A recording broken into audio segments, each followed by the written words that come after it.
Hello? Yeah, this seems to be live, just need to make sure.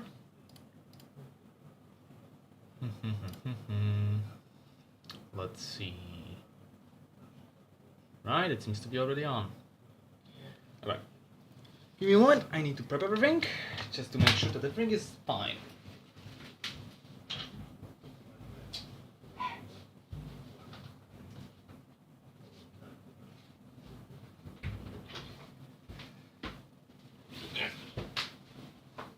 Alright. Seems to be fine. Have my absolutely comically large cup of water with me.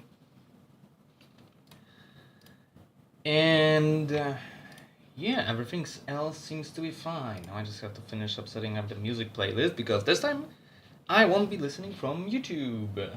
So that's a fun thing. Just have to find a default music player for Windows. Because who needs an actual music player, right? Right. Stop playing. Open the player. Oh, it's just the normal player. Alright, that's what it's called.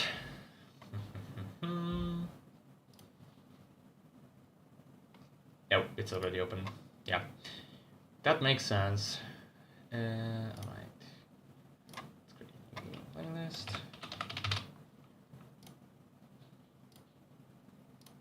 Add music. Where do I add music to this?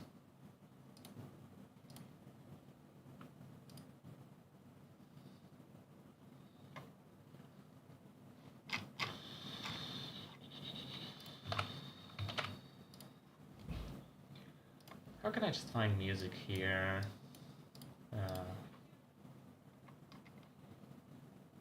Nope, that's not that. Okay, why does this thing does not have a search function? Maybe it does?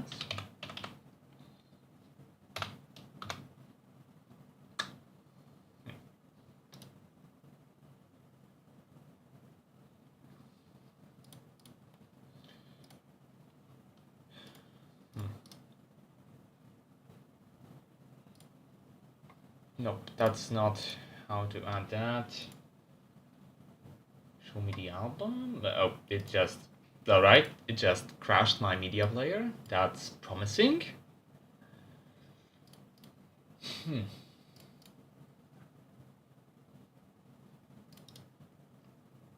Why can I not just be able to like look at the file and just add it to stuff? That would be wonderful if I could just do that.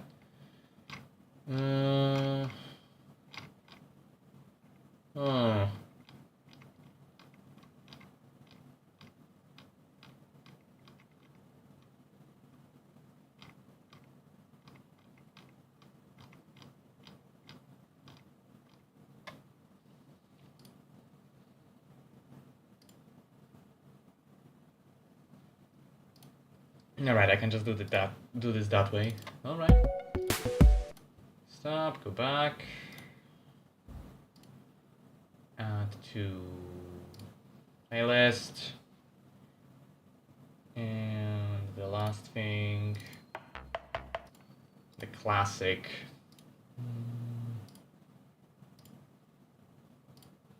Alright, and now I just do the normal loop. No, I just do this, do the normal loop, do the shuffle.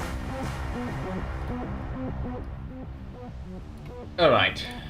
Hello. Is the music fine? Or is it too loud? I don't think the music should be too loud, at least compared to last time.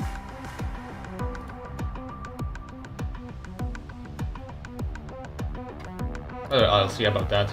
Also, is this stream visible? It should be, me moving around stuff. I also need to throw some links for this.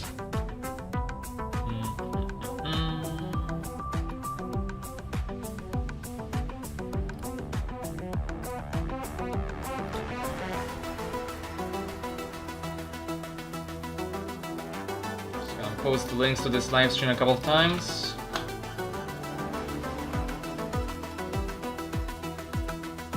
Alright, everything is fine.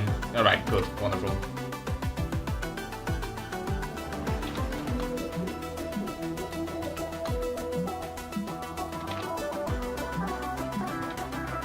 Alright, today we're having a special stream. At least let's call it that, because my partner in crime of doing the fantasy comic, the as of yet unnamed fantasy comic, asked me to show on stream how I'll be trying to paint the trees in the background, because I have a bit more experience with painting vegetation, well, you know, in some of my older pieces. So I'll be trying to do that on stream. And yeah, I'm gonna be working on this page for like about an hour. Then the next 30 minutes will be thumbnail work for the Midnight Call comic. And then the last 30 minutes I'll be doing line art for a character for the Crimson Punk Test Run adventure. So that's the plan for today. Yeah, I hope everything works out without any problems or issues. We'll see how it goes. I just need to finish posting the links and I'll start drawing.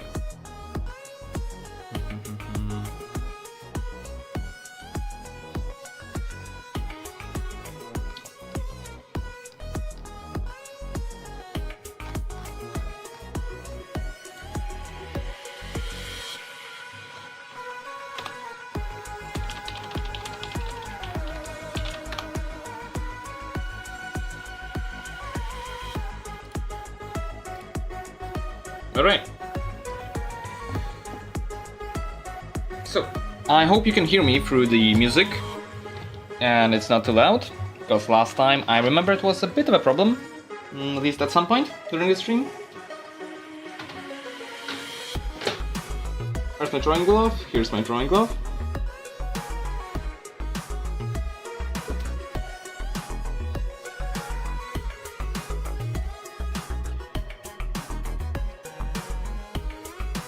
Yep, I did reach out to Mitzi's today about whether I can, whether I have their permission to use this music in the background, so we'll see if I get an actual response from them.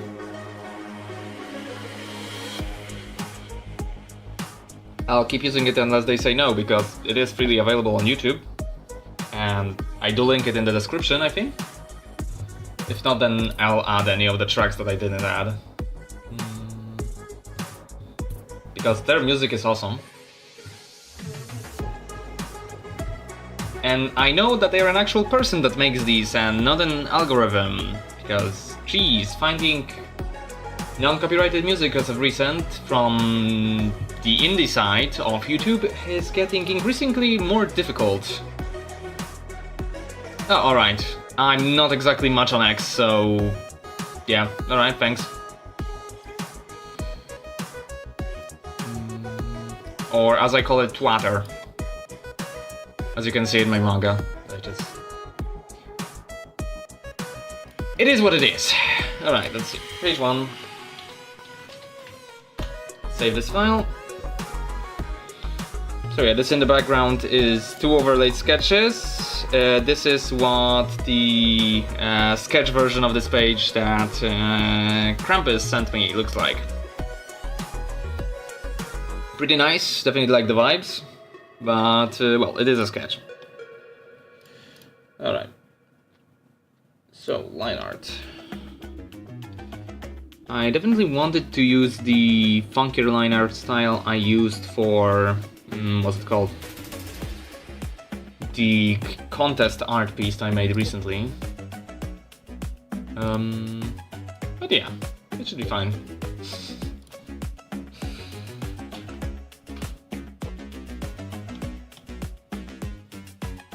Alrighty.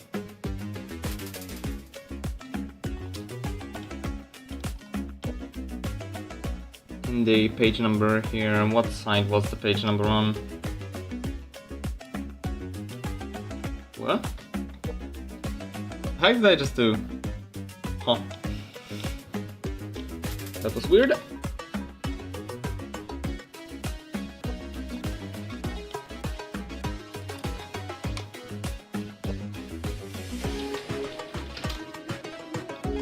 panel lines. Now line art.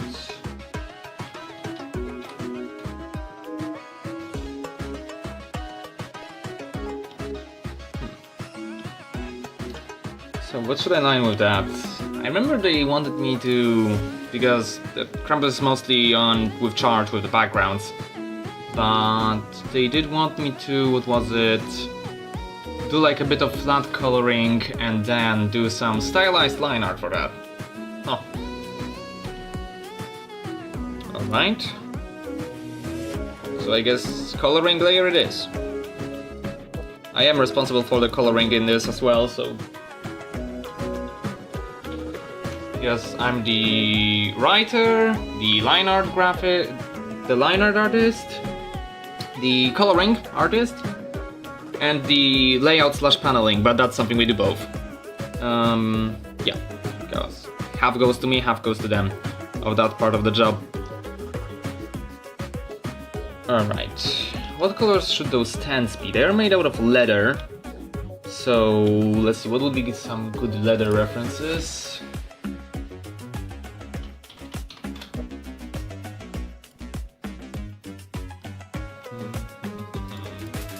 Alright, animal leather. I don't want just leather.png. That's like not exactly something I want to look at. Alright, this is promising. Download from original source. Yep. And let's get... oh yes, stretched animal skin. Wonderful. Thanks, Shutterstock. I just need the colors anyway.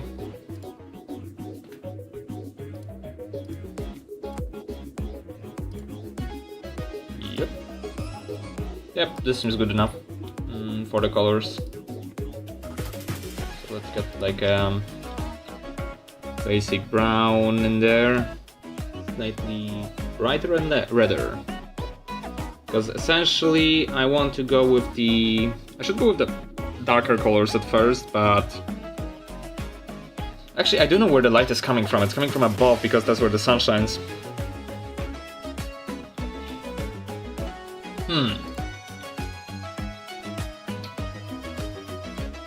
What should I do with that? Alright, I'll block out the shapes first, then I'll just correct it later.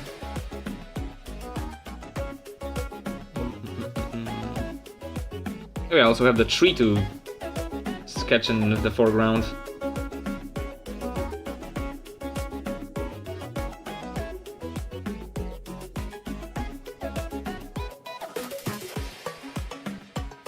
So this goes like this. Also have to paint on the slightly darker part so that the entrance is quote-unquote visible.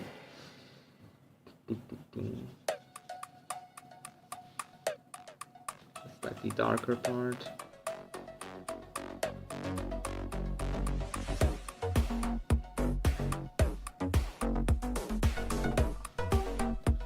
And then I'll do some corrections to it later.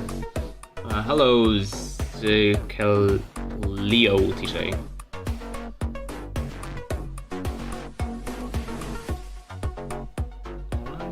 This here goes like this. I'm gonna paint some of them with this lighter brown. It's brown on my display. Might be more orange on others.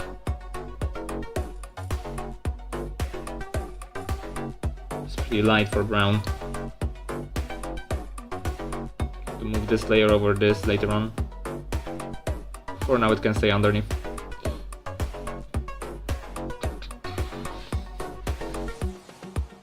Gonna get a larger brush for this. Oh yeah, this is my painting brush.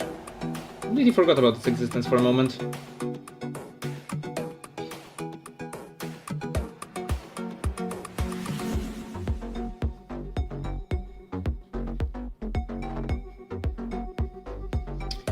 Yeah, one thing that's very important in painting in general, like not only digital art, is that brushes are important. Like, you can do a lot of stuff with just pure skill, but you do, well, not require, you need to find your brush, so to speak. Like, a lot of artists have different brushes for line art, for painting, and at least in my experience, it's best to just have your own brush that you're used to using. Because I don't exactly believe there's such a thing as the best brush. Like, many YouTubers say that, oh, my brush is the best and stuff, but like, they earn money from promoting their art school programs and stuff. And while I'm not saying they're bad artists, they're absolutely wonderful artists. I just wouldn't say that there is such a thing as the best brush, because, well, it depends on who you are as an artist and how you yourself draw or paint.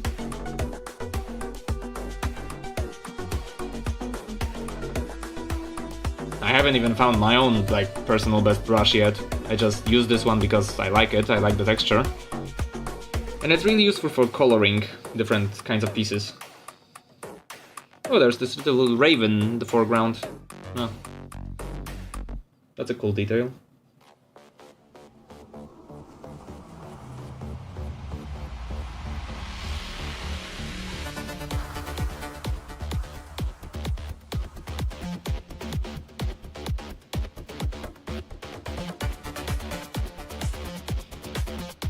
So yeah, this is like an establishing shot page. It's just a bunch of tents, huts. It's a village. Oh, our little lichen tribals. And surprise, surprise, they don't actually look much akin to Bestians from Midnight Call and Crimson Punk. They are canine anthropomorphic creatures, based mostly on wolves, but they are more wolf-based. They have this lanky posture to them. But they still can run on all fours, because that's like I don't know, I just like that aspect of having characters from different species that, you know, like animalistic species that can just run on all fours. I find it neat.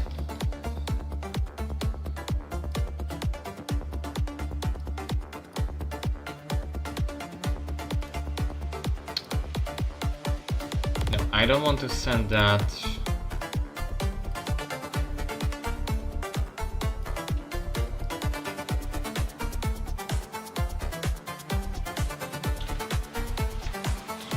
Right, time for some lighter colors. And now that it's lighter, what does it look like? Slightly too light. Yeah, that's better. Alright, time for more tents. The tents never end, and the tents never end, and the tents never end.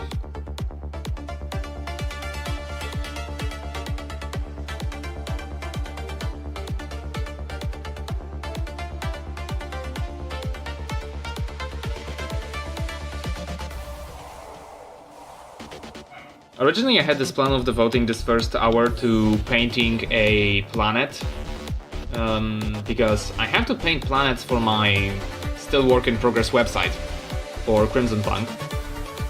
And, well, I have Earth done, I have the Jupiter and its orbital ring done, but I haven't finished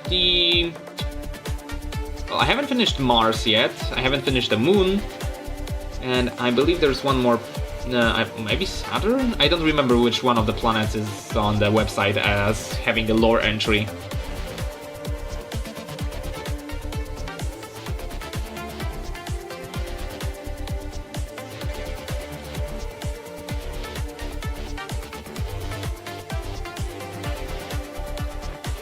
So the oversized mug that I mentioned, it's actually like, from what I was told, the story behind it is, it's my father's, let's start with that, but the story behind it is that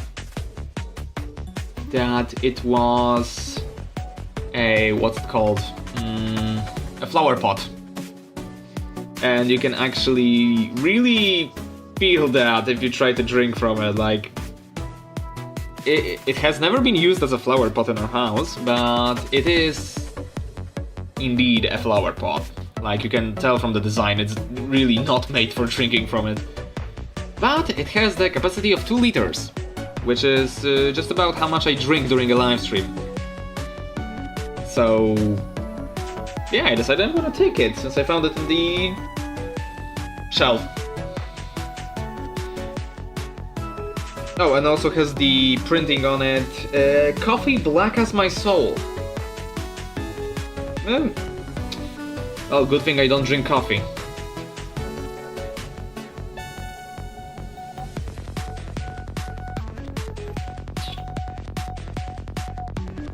And if you might be asking, why don't I drink coffee, since I seem to be working a lot and working late hours? And to that my answer is because any sort of adrenaline or energy drinks, beverages, supplements, let's call it that, seem to just make me extremely sleepy. So they are very counterproductive for me to use. Sometimes do, because they do give me like a... They make me like a bit into a cheetah. Like, I have a lot of energy for a very short moment, and then immediately after it runs out, yeah, no, I'm not gonna have any energy, I'm just gonna fall asleep. That's essentially what happens most of the time. That's way too bright. Alright, this, something like this. Is that a different... yeah, that is a different color, yeah. Another leather color.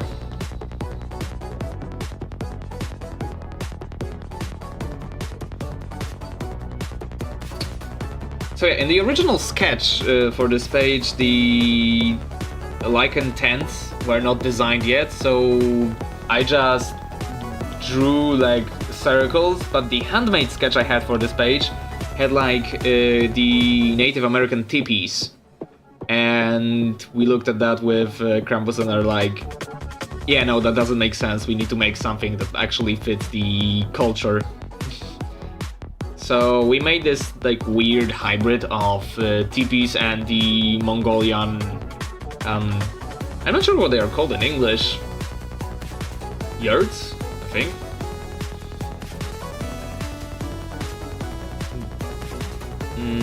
Alright, what the heck is this? Is it like a little pelt on the ground? I guess? I'm not sure. I'll have to ask him later. I drink while I was trying to stay up late while pretending to sleep and dozed off instantly. Yeah. Drinking a lot of energy drinks might have the adverse effect of what they are advertising they will do.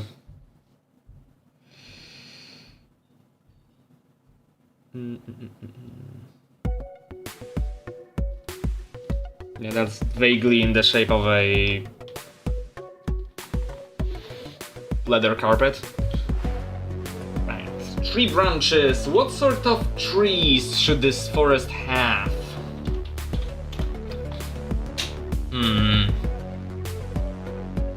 That's actually a very good question. It's supposed to be like a mix between a jungle and a primordial northern Slavic forests. So...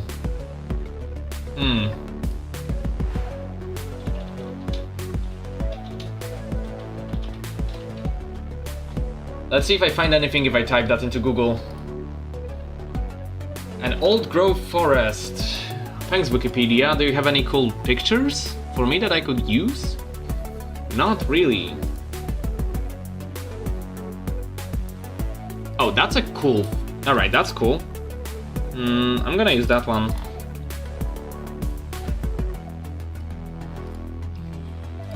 Here we go. That's a cool branch. Yeah, now we'll see if I remember how to paint nature. This is the difficult part. So I want the basic thing to be more brownish. Let's use a different brush for that first. the branch goes something like... I'm gonna use a new layer for this and then I merge them later for the final product. Branch foreground. So maybe I won't merge them, we'll see.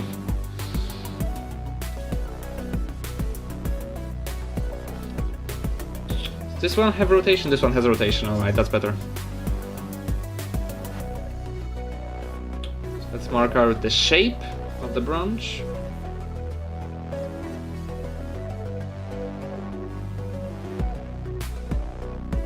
I may not be Bob Ross, but there are definitely happy little accidents about to happen.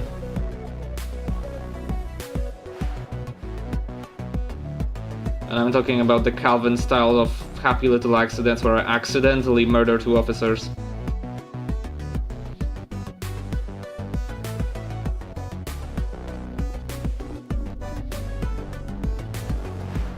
Branch.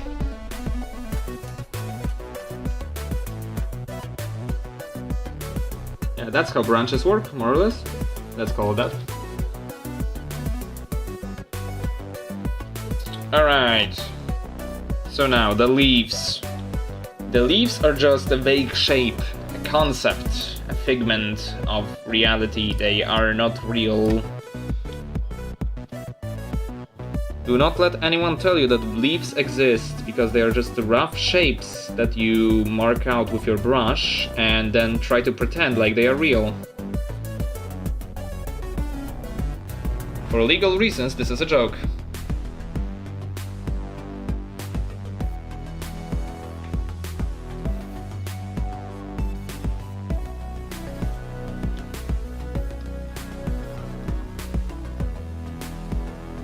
What would be a good tree branch brush for this one? Oh yeah, this is a good stamp brush. Thanks Krita for your default brushes. I think this is a default brush, I'm not sure, actually. Go away. Alright. Oh. Yeah, I wasn't doing anything with that. Actually, wait.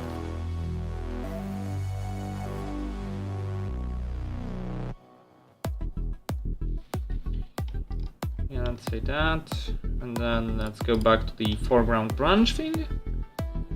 And add some more of those leaves.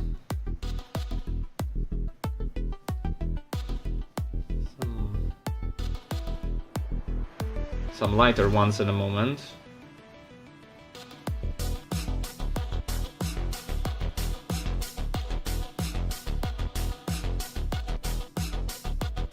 Essentially, when you're doing leaves, you want to go from the darkest shades of green to the brightest shades of green. It might not look good right now, but it should work out in the end. Yeah, very close to the foreground. I'm gonna go back to this brush.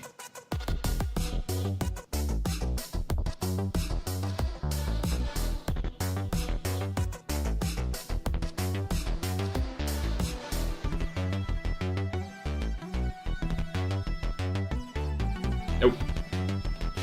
Yeah, I forgot this is the same layer. That happens to me way too often. Right, let's go with that for now. And so, this thing. I want to go from the darkest. So let's go with the darkest green. Yeah, that's some dark green. Very small brush. And let's just mark out the places where the moss will be. I know there will still be a crow in here. I do remember about that. For now. I might forget very soon. My memory is sometimes worse than that of a goldfish.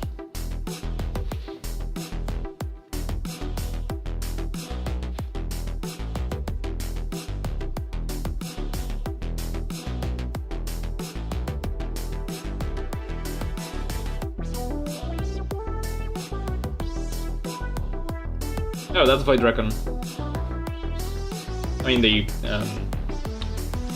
The track in the background is from the Void Recon album. I really like that one.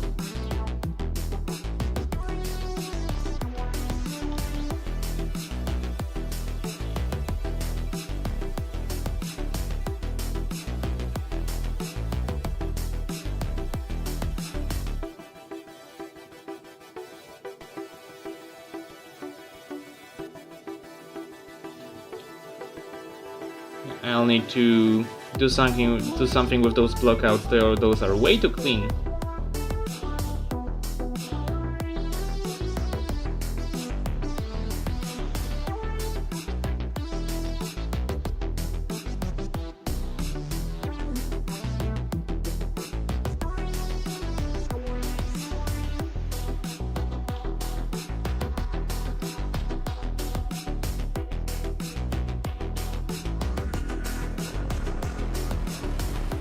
Change brush.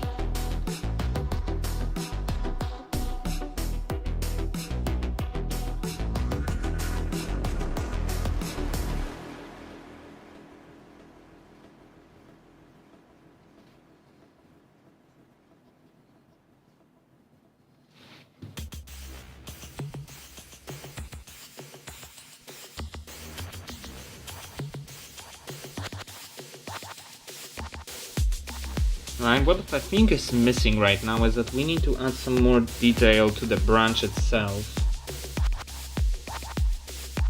Yeah, I think that's the main issue right now. Well, first I'll do something with those branches here because they were annoying me. The stump brush is a lifesaver in some situations. As I said, skill is important, but God, are brushes too.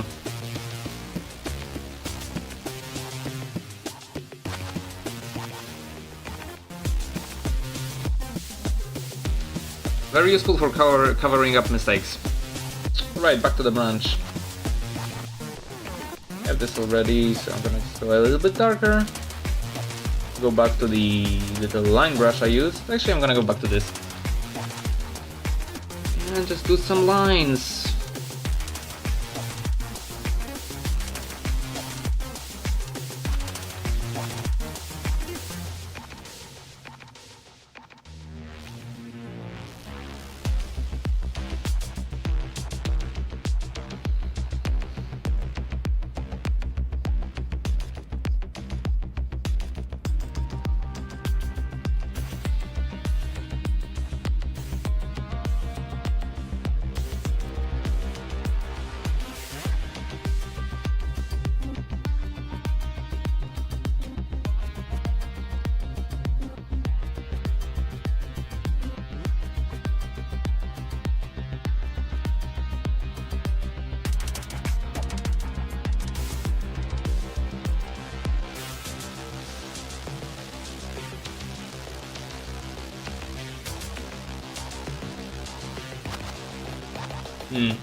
Maybe I'll be honest with you, I'm not exactly sure what I'm doing, but it seems to be working somewhat.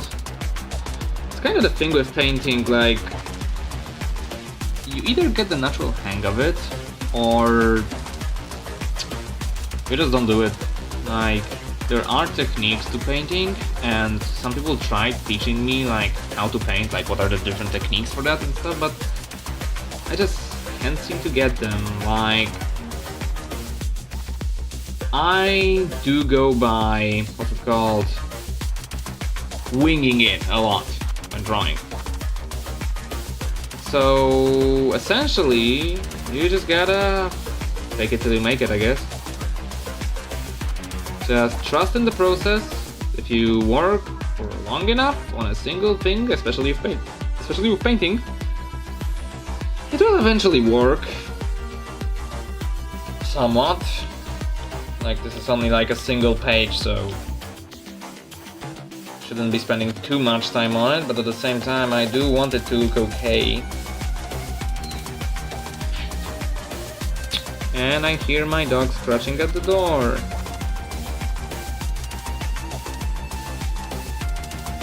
Wonderful. Hello, dog. Want out of the window, or do you just want to... yes. Eat a flipper. Wonderful.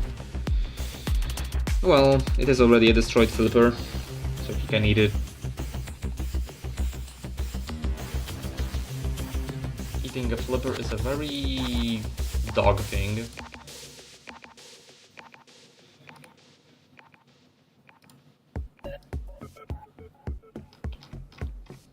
Yep. Alright, what should I do with this? And the dog immediately wants outside. Wonderful. Wookie. Shut. Wookie. Shut.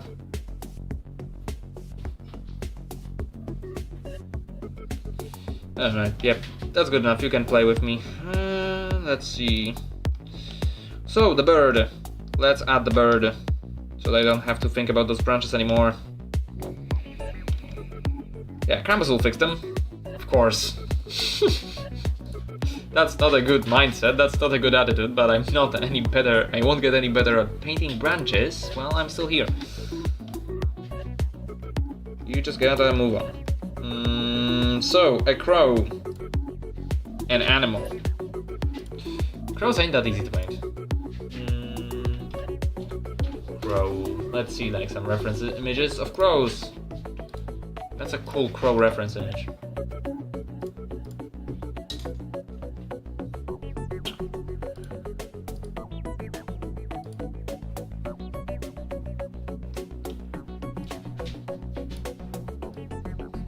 Yep, that's a crow.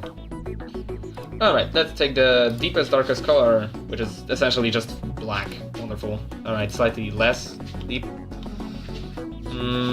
And let's go to this place. And let's paint the outline of the crow. And I'll later on add the quote-unquote line art for it, which I'm not exactly sure how much line art there will be for the crow. Like, mixing line art and painting together is not exactly that simple. At least not in my experience. There are probably some people that just find it as easy as breathing.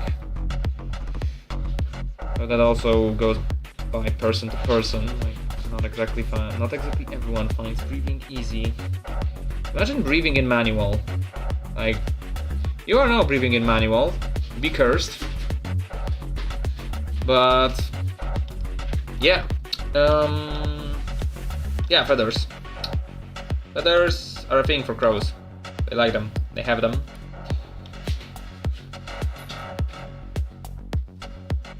And I'm just gonna paint on some feathers. I'm gonna add line art later to them. Actually, I already have the shapes.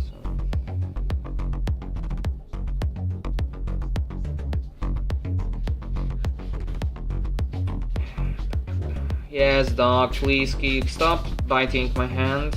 Please, dog. Also, stop moving my chair. Oh well. The dog is pretty feisty today. He wants to play. Well, it's not his time to play. Let's just add some like nostrils. The bird.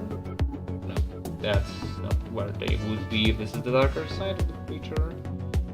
Yeah, something like this. Yeah, sure, good enough. Oh yeah, the shine. The shine.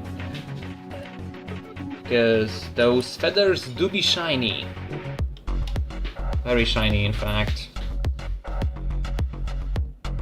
Let's add just a little bit of shine to it.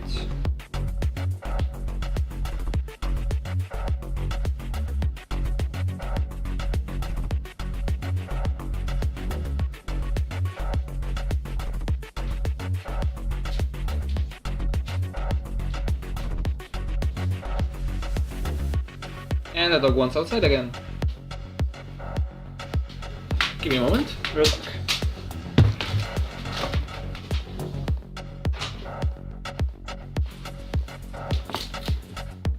Alright, I'm back. How's the crow looking? The crow is very much a crow. That's kind of the general shape of one.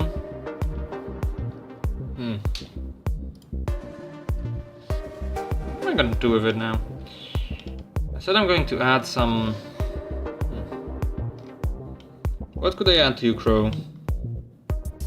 I guess I could add the very bright highlight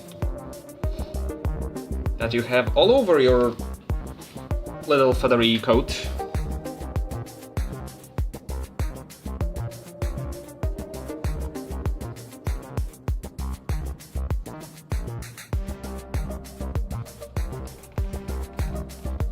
Like that one.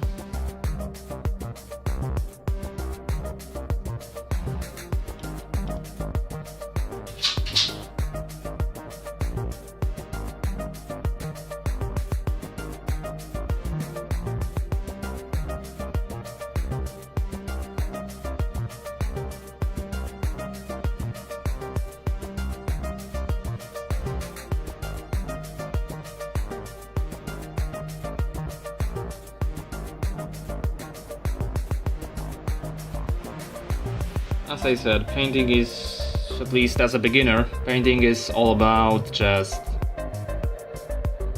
figuring out what works and what doesn't. Because I definitely have really no idea what I'm doing, and it seems to be working. It really is that one tutorial from TikTok or Pinterest where you just say, oh, let's learn how to draw an owl. Step 1. Draw a circle. Step 2. Add detail. Step 3. You have an owl. It really do be like that. Painting and drawing in general is all about just doing it. Can't exactly paint or draw if you don't pick up the pencil yourself. And I've been painting for only 4 years. There's at least 7 more years for me to go before I get good at anything when it comes to painting. Alright, and now where would I add the line art for some spicy stylization? Where would be a good place? I guess this ridge line over here. It's a very funky line art brush, because it's very sensitive to pressure. So I'm almost not touching my screen when I'm doing this right now.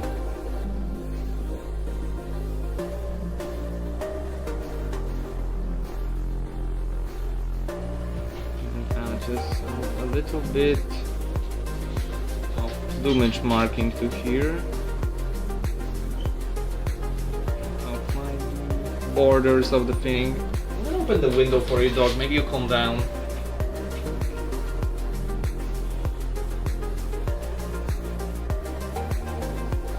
There are other people at the house that are trying to watch TV, and if I have the door open, which the dog really wants to have the door open, then everything is going to be horrible. And I don't want that to happen. Who would have guessed? Having open doors is an issue when you're trying to be streaming. Huh.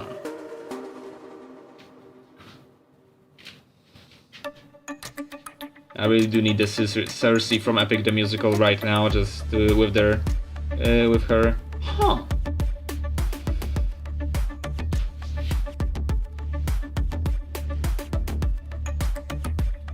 Since I'm on the subject, Epic the Musical, that's like an extremely cool piece of media. The final saga of the concept album finally came out. Been really enjoying that. Very cool, can definitely recommend. It's essentially a musical adaptation of the Odyssey story, with some creative liberties taken here and there. Yeah, that's good. That's decent. Alright, back to the painting of Painting of tents. Oh god, dog. Not again.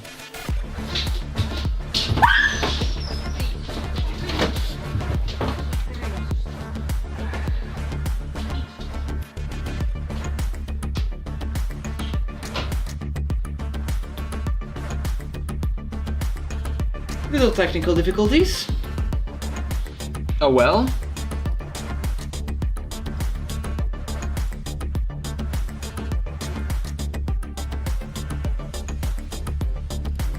Hopefully that won't be a problem next time. Alright, back to painting the tents.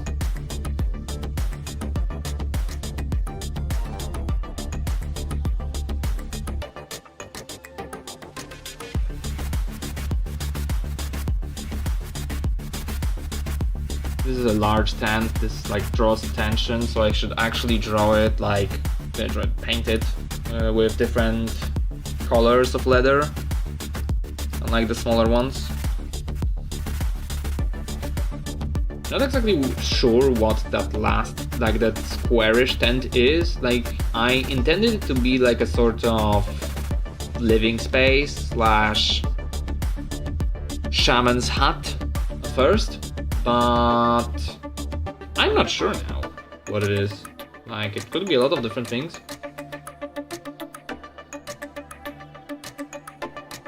The shape language definitely sets it apart from the other tents.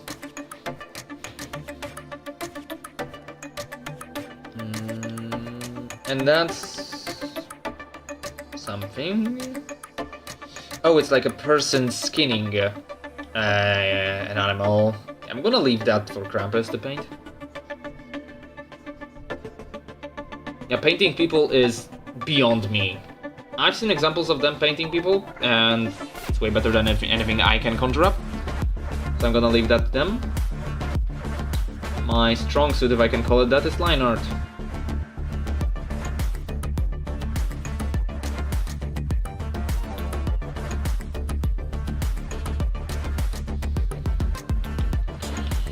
So yeah, what this page is even about? Well, as I already said earlier, this is an establishing shot. And it's a fairly important establishing shot because without spoiling anything, this will be a very important, like, this place is where the inciting incident of the story takes place. So essentially, without me showing this place, then there would be no context for quite a lot of the story.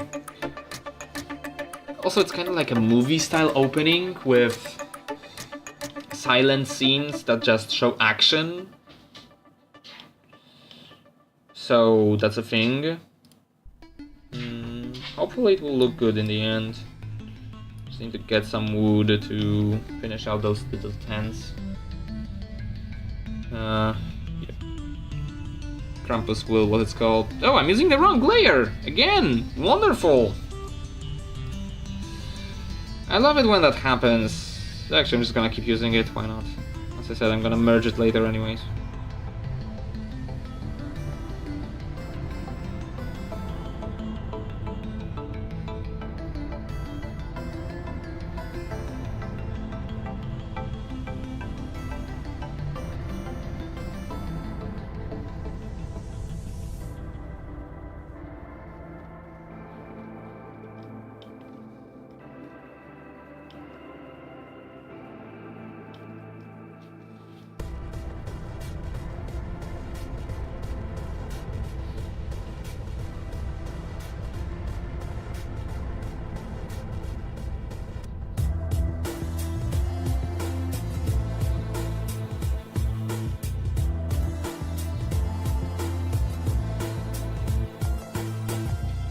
Problem with doing pages like that is that there's a lot of time involved with making them, and people will probably just skim over them. But if you make any one of them look, well, not up to snuff, then people are gonna notice.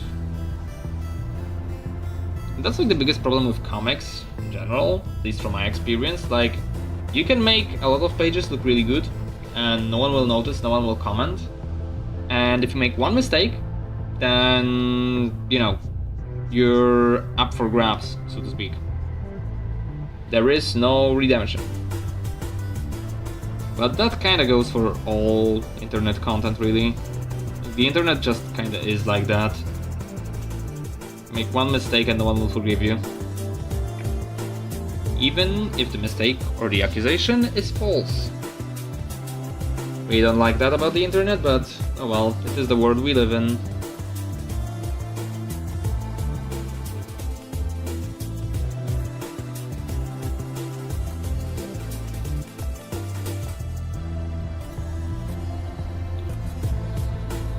Yes, little tent entrances.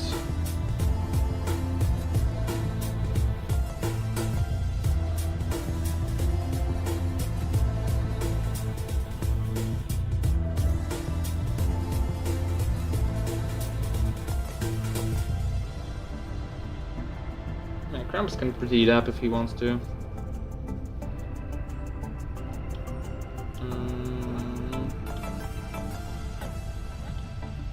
This looks like something.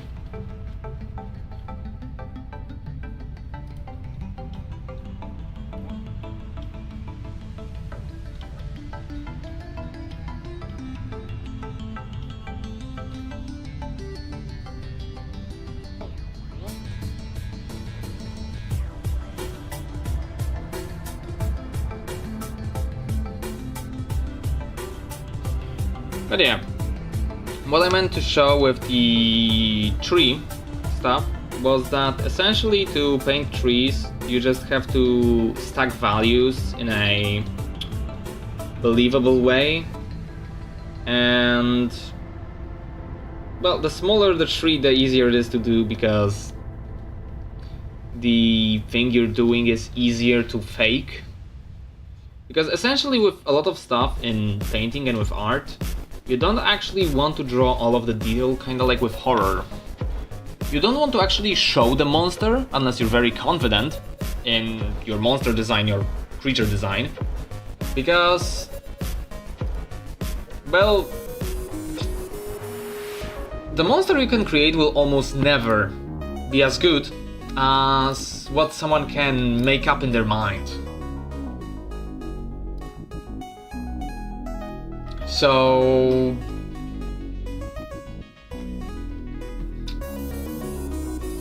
it is what it is.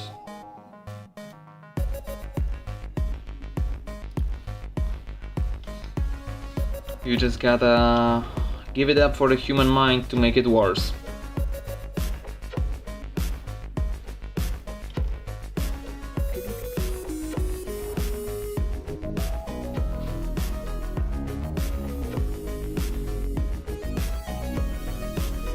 That was the wrong color.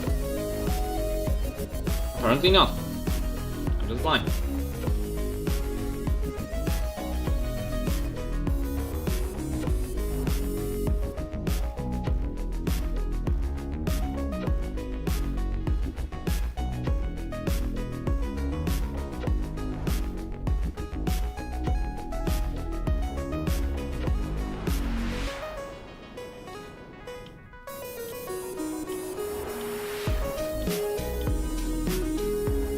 Alright, I'll finish it up later. Or I'll just send it back to Krampus if they want to finish it, because, well, as I said, my job is mostly doing line art and coloring, and this is a bit beyond that. Ah, god, I need to practice my painting. Alright, it's saved, so over to chapter 5.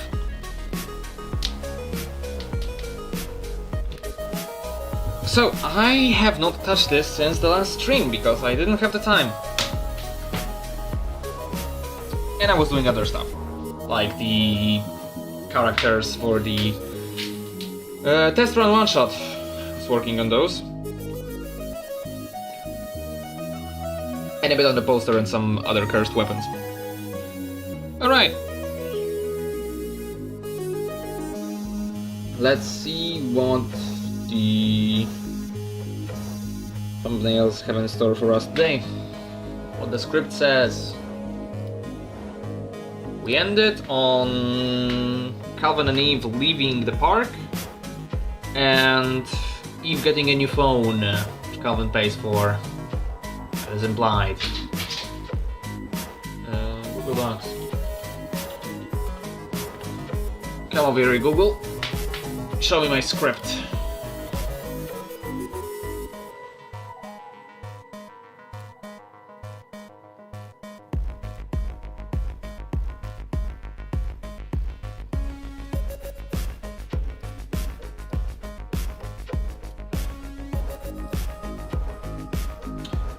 Chapter 5, let's see. Then we see them go looking at different places, searching for a hotel. They rent some rooms and Eve takes a selfie with Calvin before a statue of a solar samurai in the courtyard of the building. Alright. Alright. How much text is there left after that? Not much. There's... yeah, about the same amount of text left as the pages here, so... I need... how much do I need for the final shot?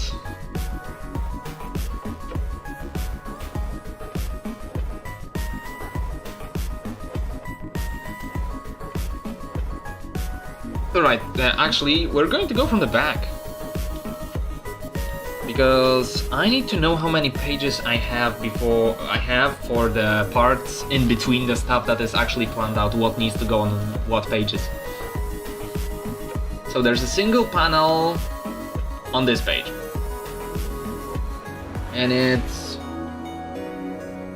Calvin holding his phone, Eve holding her phone, and them both looking at it. So let's do like the edge of the page, not the edge of the panel.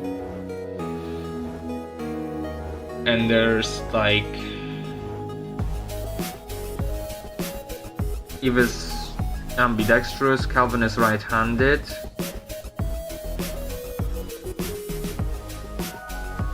Alright, let's do it like that.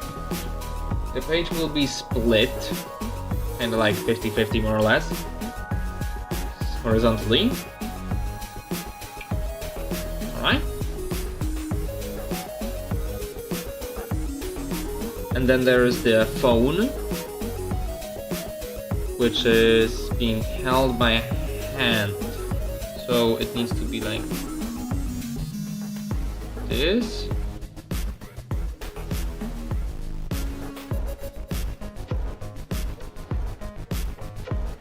And it's in Calvin's right hand, so there's his thumb here. Yeah, more or less like that. And the rest of the hand.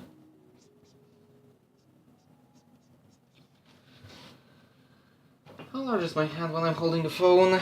I know Calvin's hand is way larger than mine, but... yeah, actually this is way larger than a normal phone, so...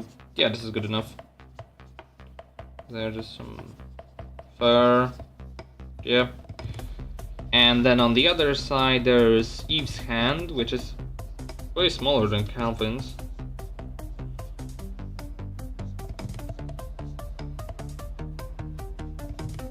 Something like this. And then it's like, let's say it's the same model of phone. Did I ever show Calvin's phone? I think I did. One of those pages where he was talking with Iwatani over the phone, like texting him. I needed to look for that to keep consistency. The last thing you want in your story is like glaring visual inconsistencies. Like after all of the work you put into making the story coherent, the dialogue makes sense, after making everything okay, the last thing you want is someone to nitpick inconsistencies.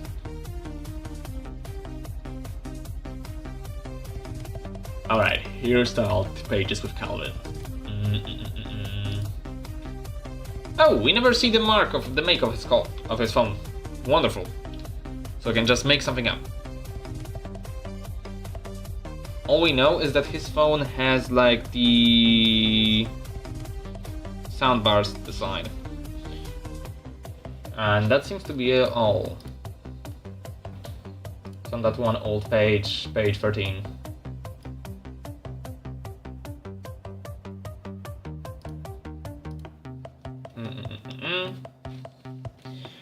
Right. What should be the make of the phone? Alright, fuck it. Let's give it a feather as an icon. Make a symbol here. It's a feather. Because of the raven earlier. Crow, I mean.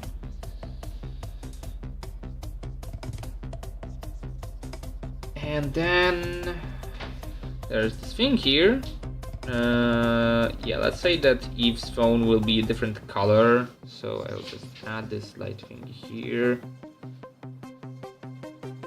And then what they're looking at is a selfie of themselves earlier in the chapter, where Eve is holding the phone and taking a selfie with Calvin. So probably kind of like this, like that's her face, that's Calvin. She's looking directly at the camera. Ears up. Calvin is kind of looking from underneath his chin. Also ears up.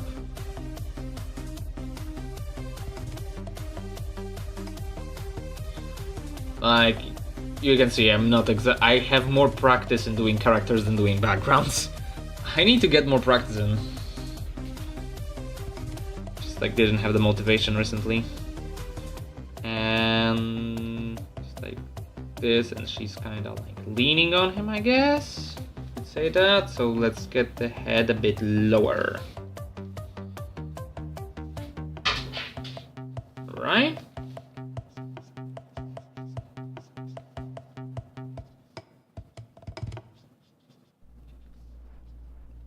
And she's holding the phone, so I guess she has to have like the arm going towards the phone.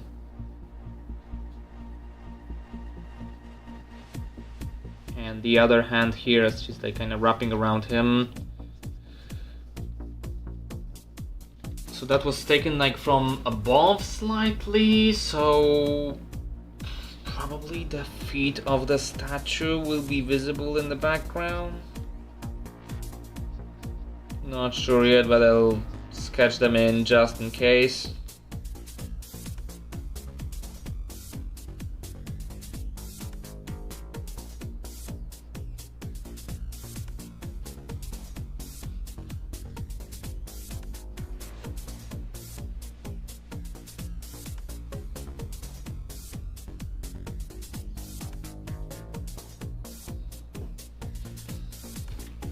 Yeah, if I do ever like commission or ask someone to make like an animated trailer for the manga or for the tabletop RPG system, I'll probably also try to reach out to Mitzi's to commission them to make music for that. Like, if I have the money. Because that would be hella cool. I guess just some like swirly effects here with like the white. God, I don't know what to call like the manhwa effect of oh, I'm in love. I'm not sure how to describe it, like it's a white cloud more often than not. And since those sometimes have color, it really stands out. Like, you'll understand once you see the actual page. When it's done.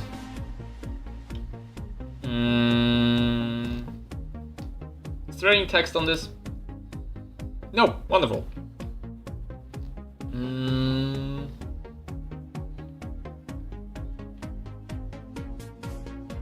Alright, so that was that.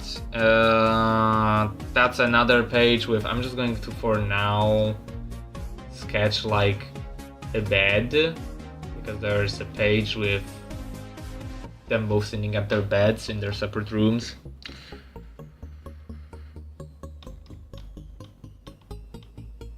I come back to thinking of rooms.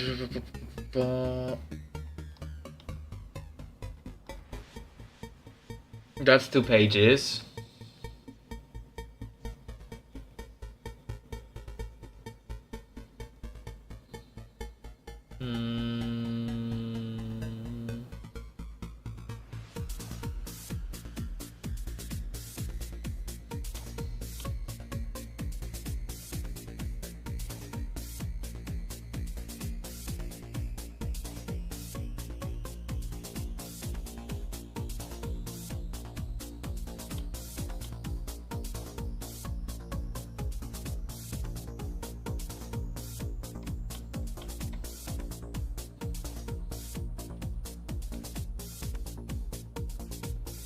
this is Eve only. I'm running out of space. Might have to add extra pages to this one.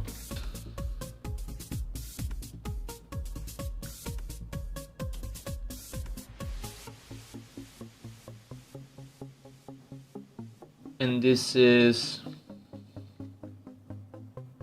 They walk up to their two rooms. Calvin says goodnight to Eve and walks into his own room. Eve stays in the corridor for a moment, pondering something, then walks into her room. So... Calvin plus Eve... Open doorway.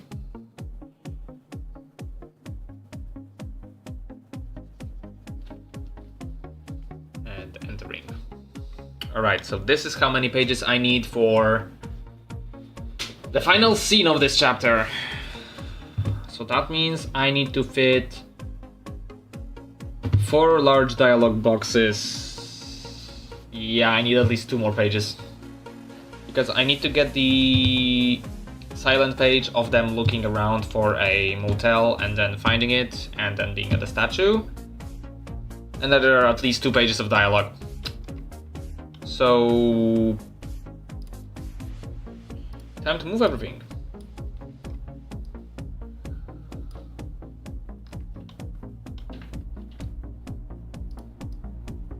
Yeah.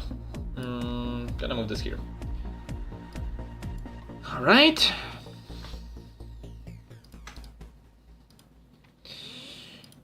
I mean, it's good that it turns out I need more pages.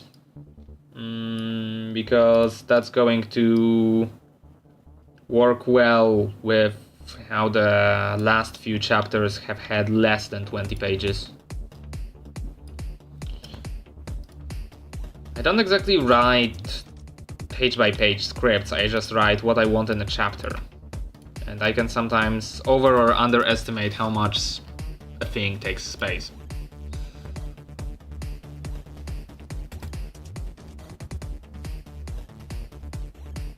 Which is what it is.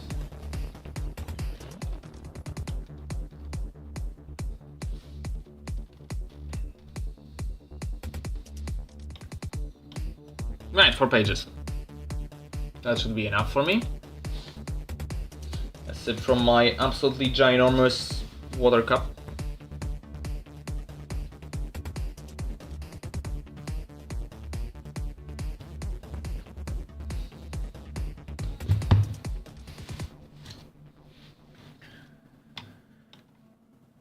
Alright. So, going towards different places looking for motels. So, motels places. What should be some motel places? Chat, any ideas for what motel locations could look like in a bombed out Washington DC?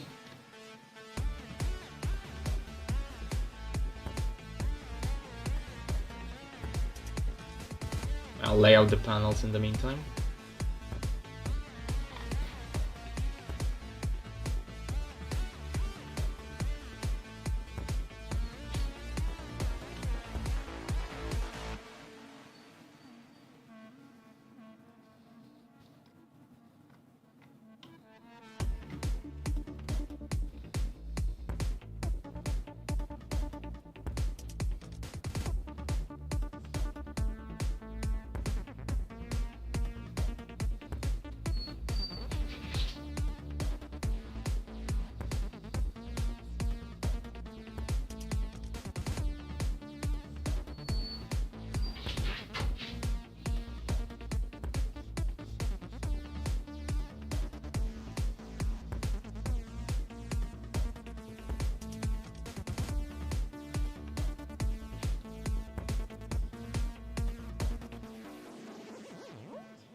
That might be a few too many panels.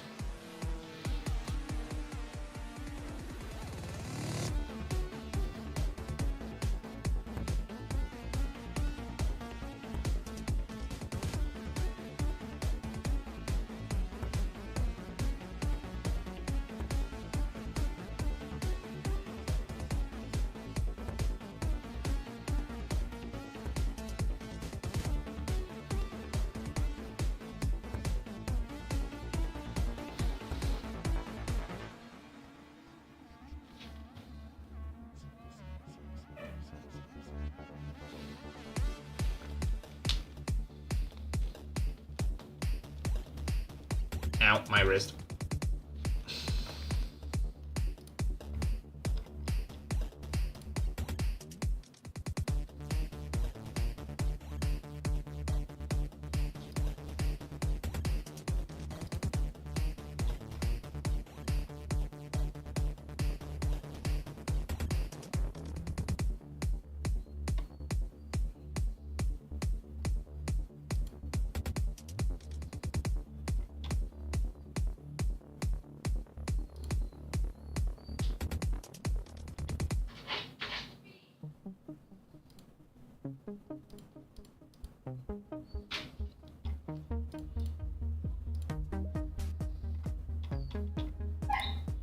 Alright.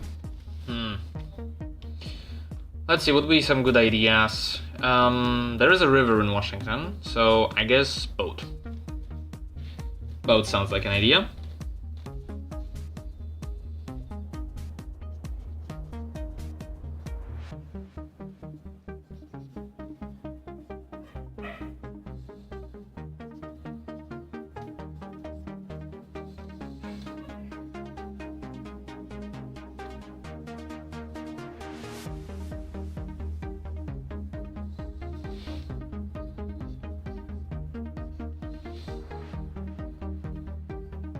There's like a guy telling them to go away because they are not wanted here.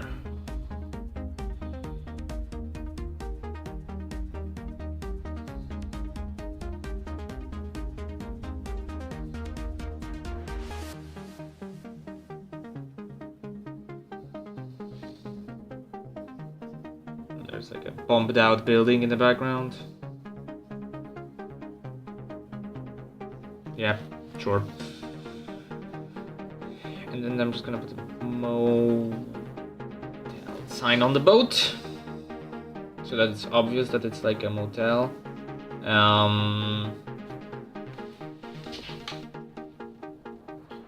So that's the place they don't find the place to be. This one also double. Oh wait, no, it doesn't double as a museum anymore. Alright, in an older version of the script, the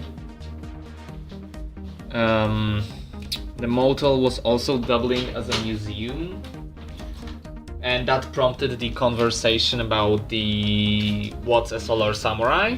Now I just changed it to a statue in the courtyard of the motel. So I guess I can just make it like a no, but those kinds of buildings don't exactly exist in Washington. So.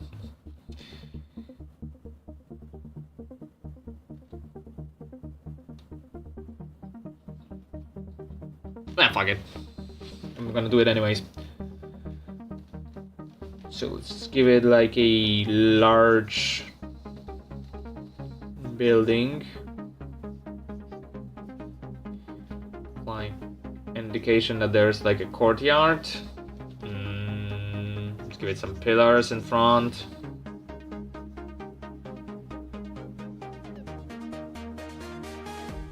Second story windows.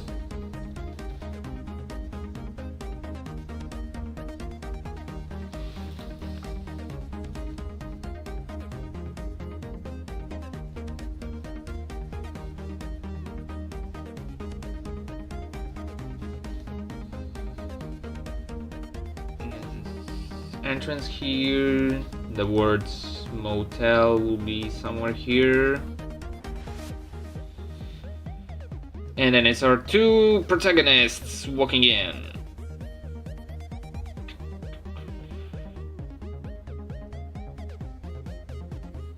One leg in front, one leg in the back, little tail,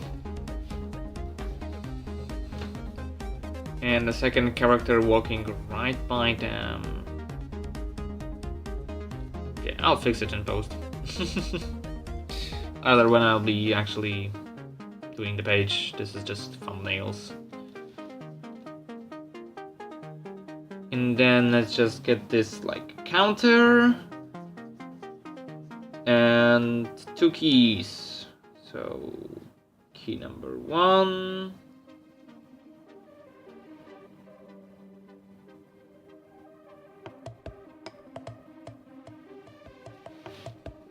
and key number 2.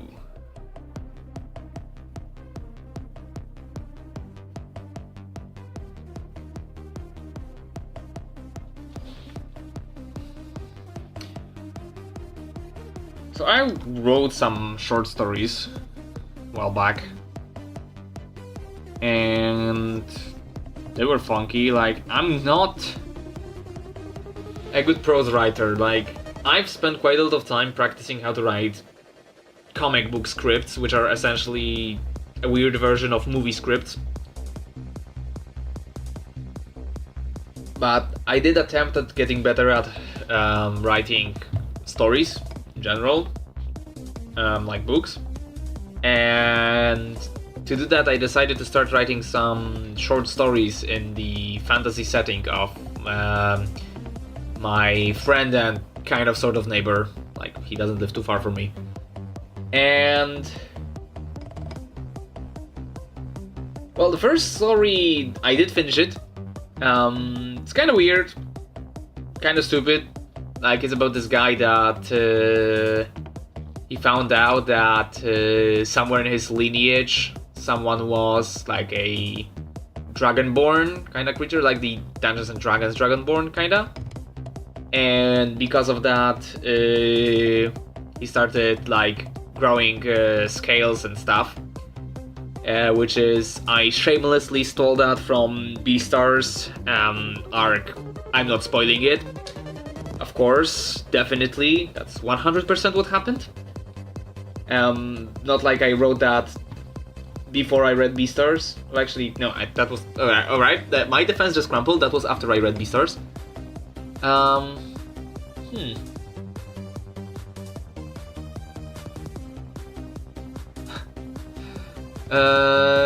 But essentially they went off, they got shunned and thrown out of their village, and because of that they had to like venture to this mystical place where there was supposed to be like a village of people of his kind, which turned into like more intelligent kobolds and larger kobolds. And yeah, he managed to get there. That's actually where the story starts. The story starts with him just walking around, and we learn the entire backstory like somewhere in the middle of the story. And he goes over to like hunt some creature. Dog, stop. Fubuki. Do mnie. Chodź. Fubuki. No chodź. Yeah. I'm gonna put my dog on my knees or on my lap so that he can just calm down.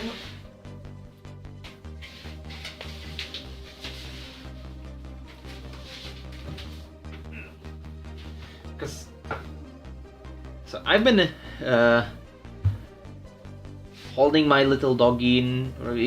I call him the little doggy, but he's a Samoyed, so he's pretty large. And I've been holding him on my lap ever since he's been a little puppy, and now he's like a year old, almost, like in a couple months. And I kept taking him into my arms and holding him every now and then, and he seems to really like it. And now he's trying to drink from my water cup. Don't do it, dog. Oh well. Anyways, back to what I was saying with the story. Essentially, yeah, the story ended with him... Oh, what was it? He got wounded fighting like a creature. It was established earlier that he's a pretty bad fighter, but he did a little bit of training. And like, the end of the story was that he embraced that, you know, it's his new life now, and he also like transformed a bit more, so he got accepted into the community, something like that. So that was the first story, and I was planning on actually making like 3 or 4 stories, but I only ended up like writing about 1/3 of the second one. And the second one was wild. Like, it was the story about like an old elf hunter that was looking for...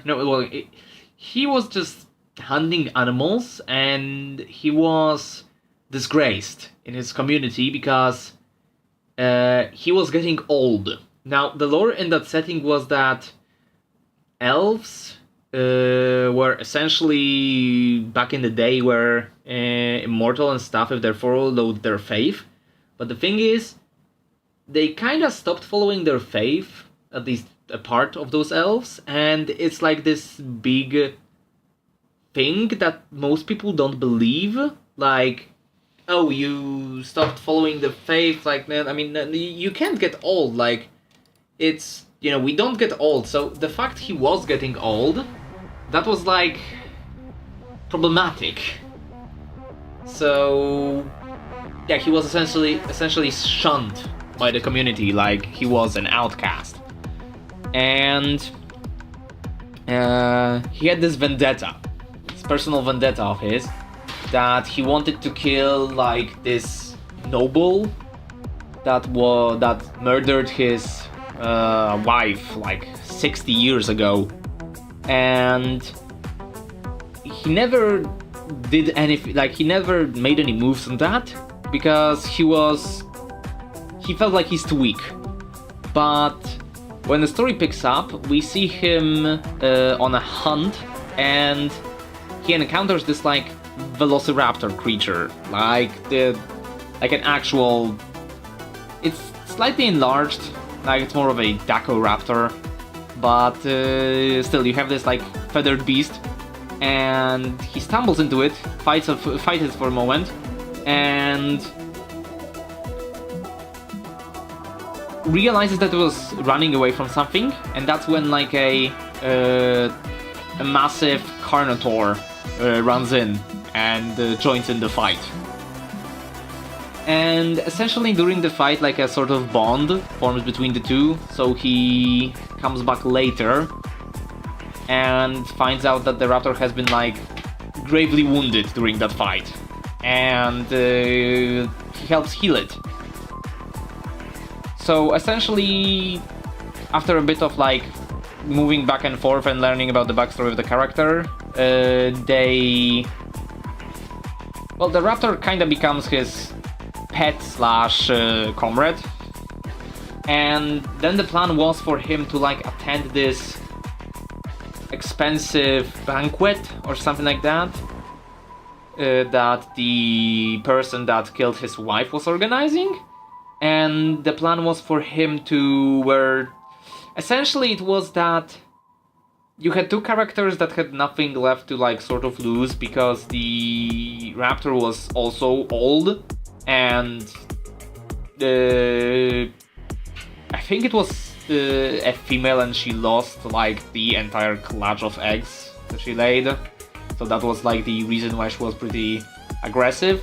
And he was getting old, so he felt like he has nothing left to lose. And it was supposed to be like this sort of tragic story where they both would die while trying to assassinate that noble, and succeeding, but also paying with their lives for that. So that was the second story that I never finished. I finished the part with them bonding together, and I started writing the, like, entrance into the banquet, but I never finished it, and I'm not even sure where my files for that story are, and yeah. So that was story time with Crimson. About my different writing adventures. And dog, what the fuck? Did you find them? Yeah, seem to be. He did, like, a backflip off of my legs, like that was pretty wild. Are you going back on the window? Yes, of course. It's -2 degrees Celsius. What could go wrong? Well, good thing I have my blanket. Anyways, what was it supposed to be here? Oh yeah, then by the statue. So there's this statue.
What are you doing there? You want the plastic bottle? No, chomp on it? Here we go.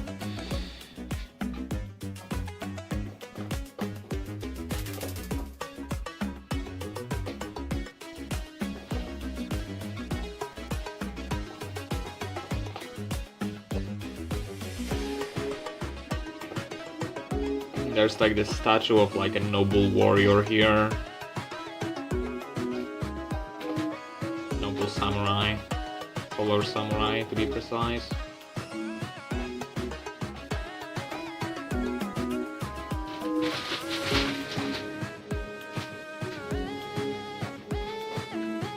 Maybe some sort of general or something like that. Important dude. Or do that.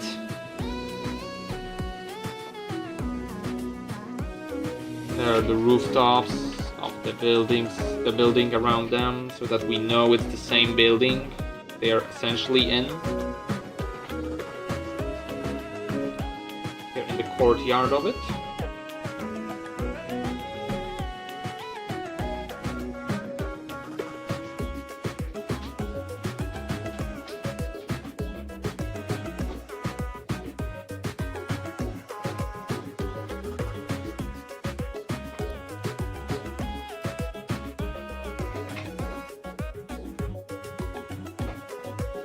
Alright.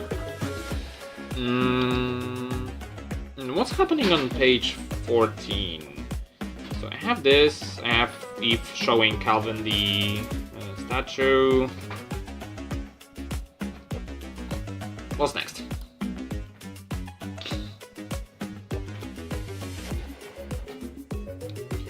Oh yeah, they take the selfie, then sit down and they start talking. So let's have a panel of them, like, no. Let's have a panel of them like here taking the selfie. Actually, I can make it smaller. Maybe not that small. Right, and then I'll have this panel, this large panel here of Eve just looking up at the statue. But that will be after they sit down on the legs of the statue, so... Could you not sit down on the board games? Dog, please. Move a little bit. Shmoof. My dog is like a cat. Instead of moving to bite the thing, he's just going to punch it with his paw. Ah, he laid down. Alright, that's acceptable.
They're both sitting here now.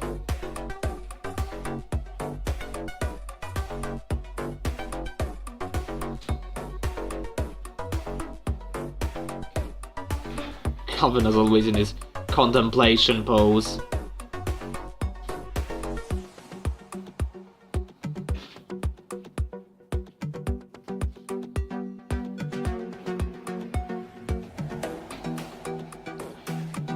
Eve is just looking. Just looking.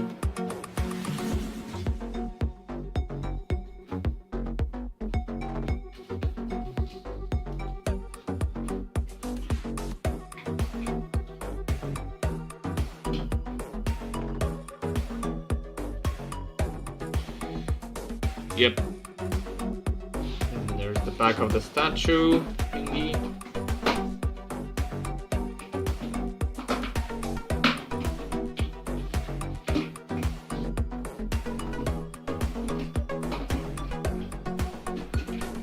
Yes, indeed, Felix. Pen. That's very much the thing.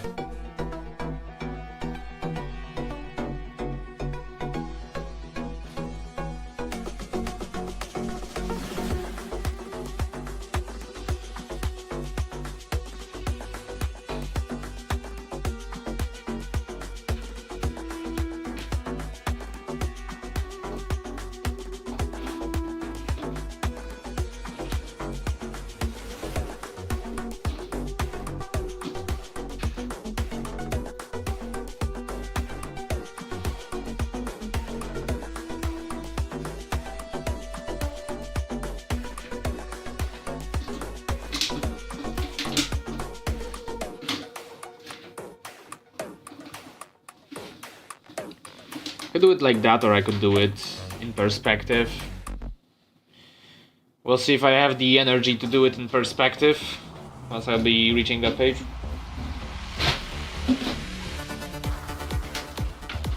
Doug, you're making an awful lot of noise.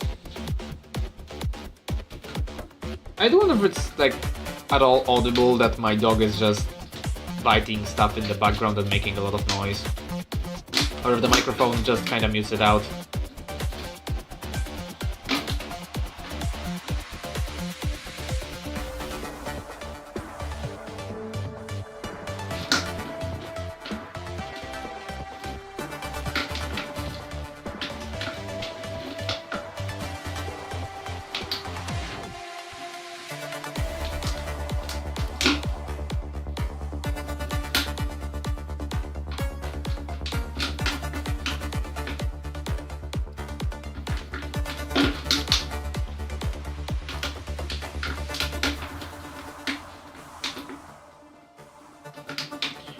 So what is it now? Oh yeah.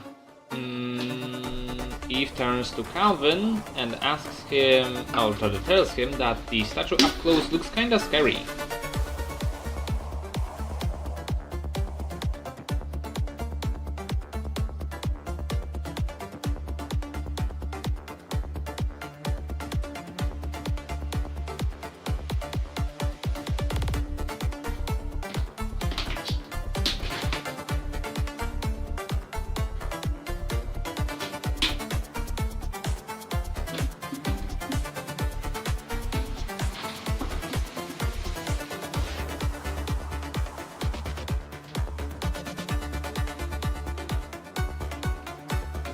Still Eve's ears upside, like she's not actually scared, just the statue looks scary.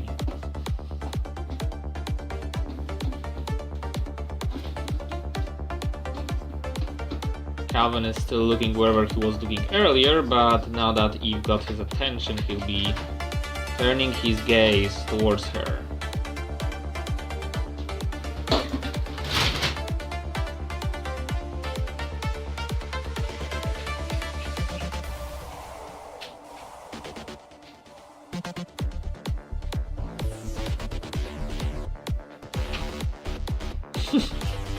It's not exactly the final, let's call it expression, but good enough. What did you do for me? You finished destroying the little bottle? No, it's just laying underneath my chair. Oh well.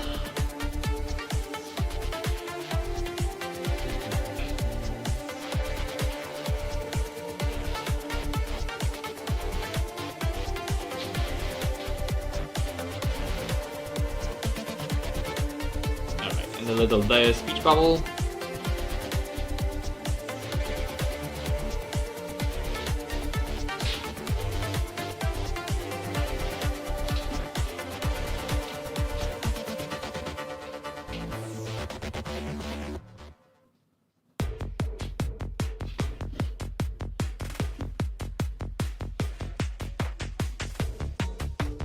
Alright, what letters were we on previously?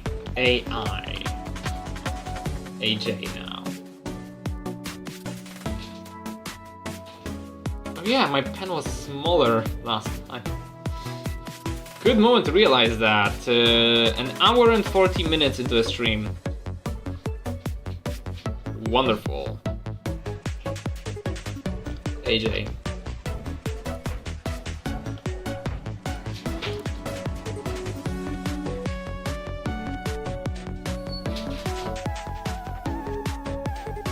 Dog, I'm gonna let you out. Yeah.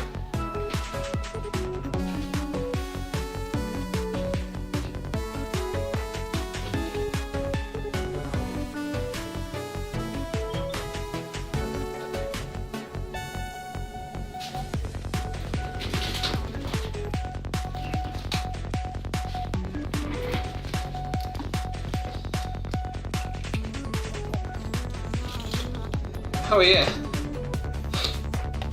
I forgot I packed some trash into that bottle and the dog tried to eat it.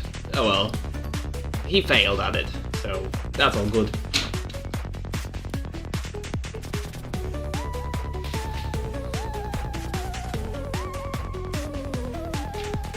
Right, text. When you look closer at it, this statue is scary. I'm gonna put a comma in there. AJ, when you look closer at it, this statue looks a bit scary.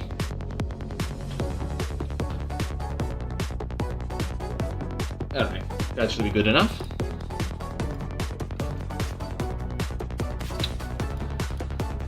Yeah, another unsolicited dialogue writing tip. Don't be afraid to modify the dialogue once you're editing the pages, like you're mainly making the thumbnails and stuff. Because you might find like an on-the-fly better version of speaking some of the lines. Because, well, spoken dialogue is weird.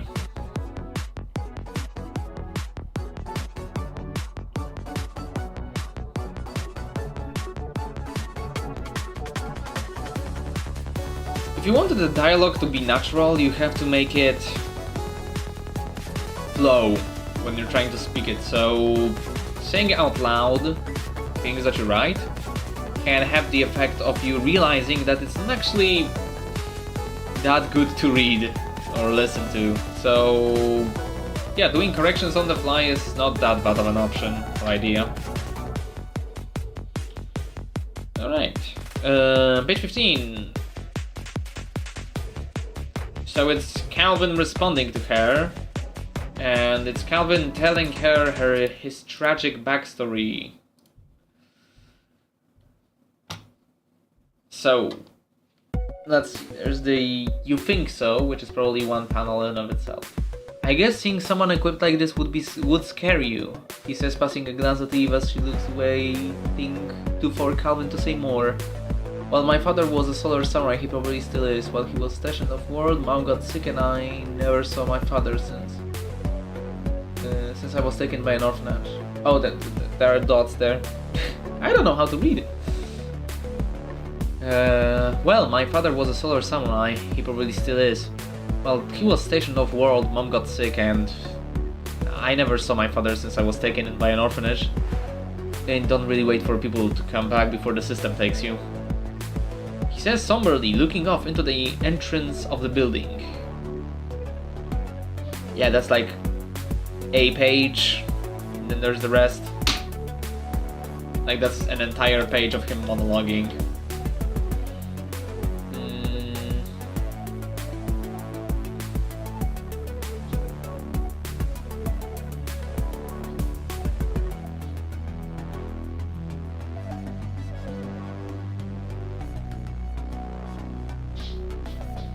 I might need one more page.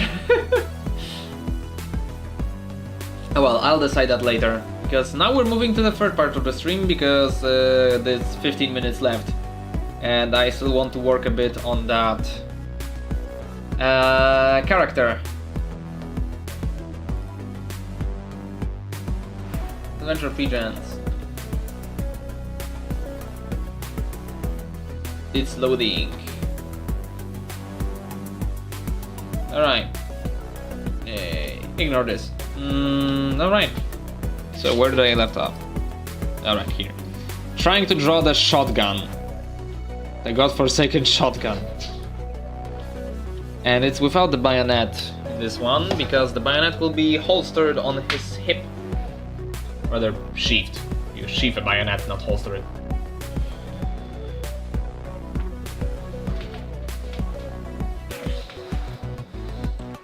This was done with a different brush.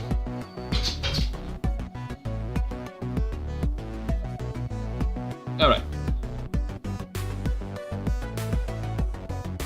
So the little pump of the pump action shotgun. Long.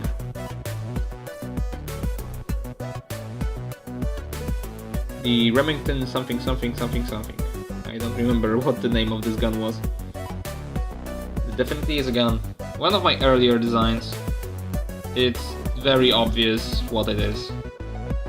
It's just a World War I shotgun, but with some tactical bits attached to it.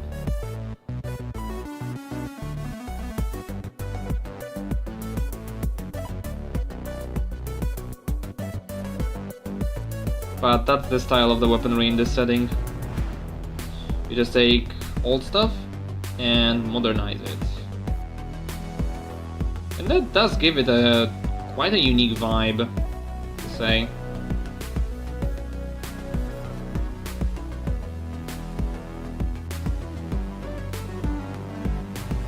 Like, in general, modernizing old stuff is an interesting idea for equipment, because otherwise you just end up with, oh, this is a sci-fi AK, this is a sci-fi M16, and if you start modernizing like World War II, World War I designs, you start getting a lot of more,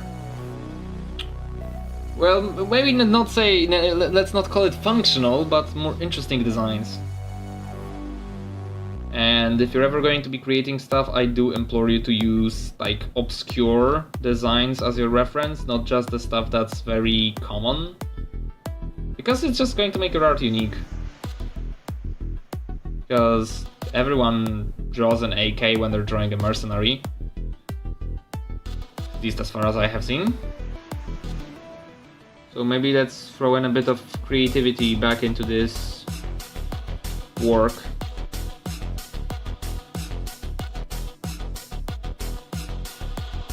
This is the person that used the original M16 carry handle and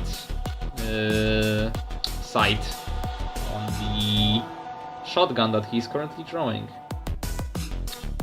Maybe yes. I still have a point.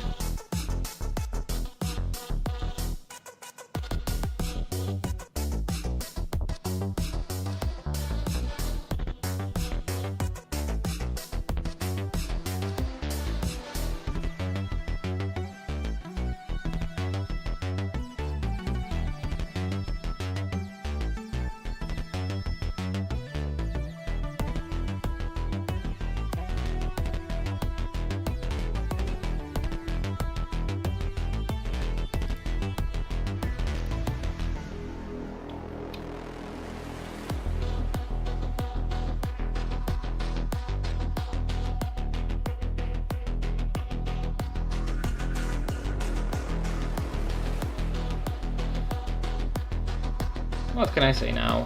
I've been rambling for the last 2 hours. What can I say? These streams are really just me sitting down, drawing, and talking about different stuff. It is very much unscripted because this is a live stream. Trying to script a live stream? An idea. And the dog is scratching the door again. Wonderful. Especially try scripting anything with this kind of interference.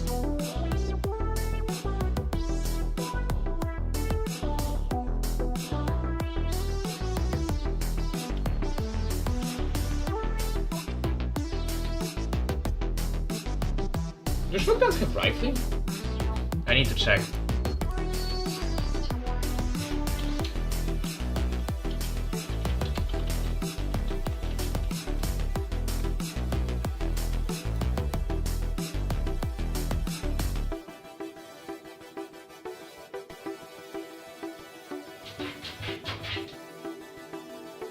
Alright, they are mostly smoothbore, but they can be rifled to use sabo slugs.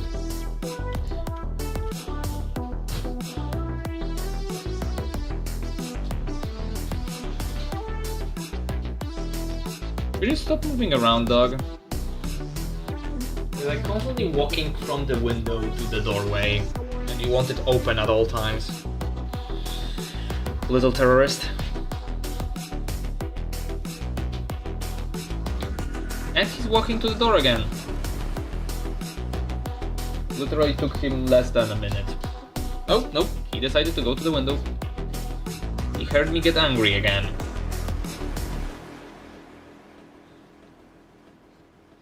Maybe he'll try to eat some snow. That might calm him down for a moment. Alright. Nice.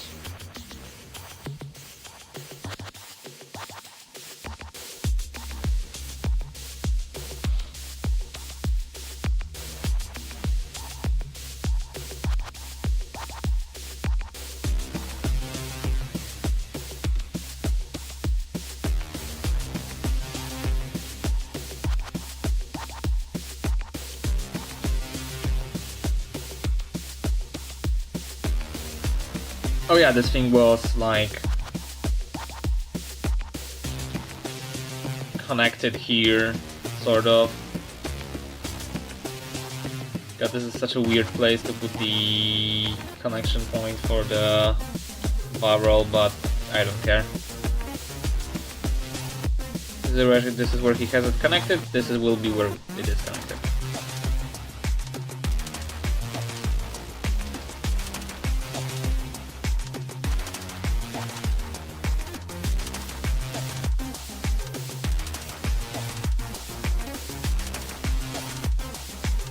Yes, I'm aware it would obscure his sight if he tried to use it while having it on his shoulder with the strap.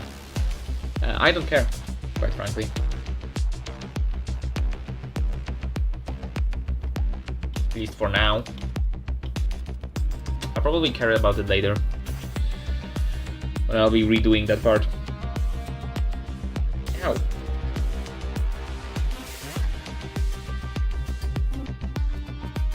Well, here goes the wound on my face, it's bleeding again. Oh well.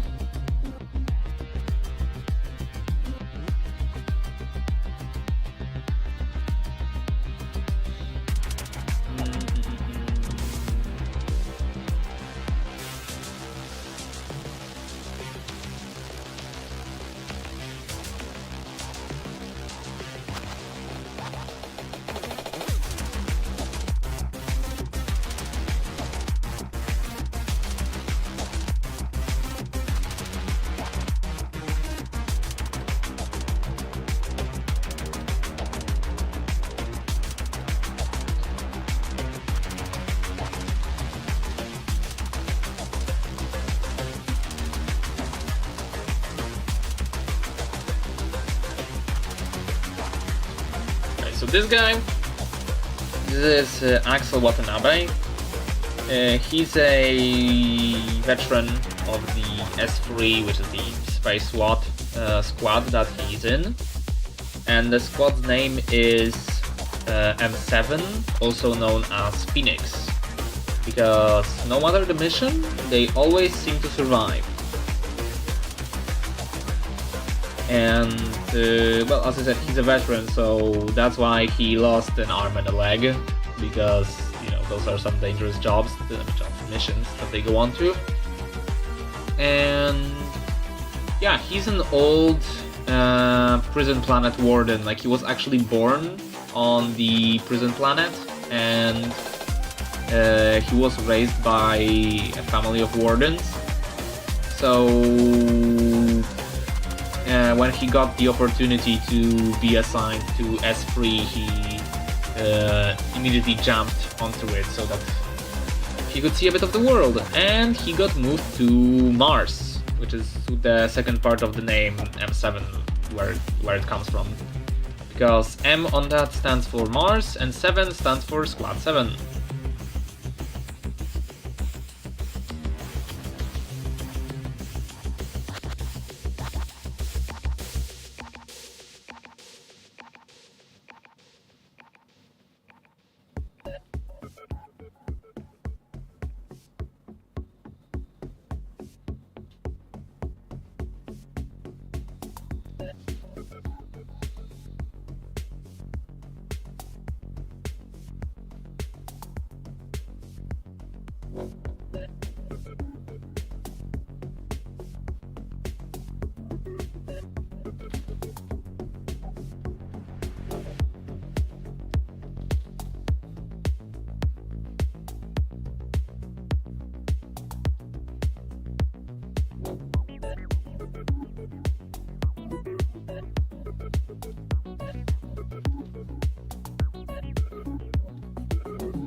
You should probably have the cybernetic leg exposed, because otherwise the fabric of the material could get into the servos and pistons, and that's not something you would probably want. It's not any sort of specific special cybernetic implant, it's just the medical replacement. He didn't exactly want to have implants, so that's why that's the case. And getting a biotic regrowth would be pretty pricey, and he doesn't exactly have the, what's it called, leave, enough of a leave so that he could get it implanted without not being able to attend missions. So that's why he just has a cybernetic instead of having a, just having a regrown with him. Maybe there was something that interfered, who knows? Maybe he just can't have one regrown, maybe there's some genetic code thing that makes it impossible, or some sort of defect. I don't know, haven't figured out all of it out yet. Because with any technology there are probably some drawbacks to it. And with biotics, I'm 100% sure that there are some pretty massive drawbacks in terms of, lowering your immunity and stuff when you're getting them implanted. At least in the setting.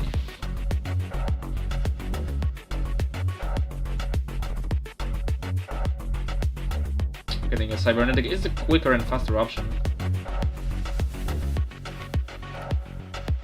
Quicker and faster, that's the same thing.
Stream time is up. So, once again, as last week, thank you to everyone that joined in for watching. I appreciate you all joining in, and well, I'll see you again next week. So,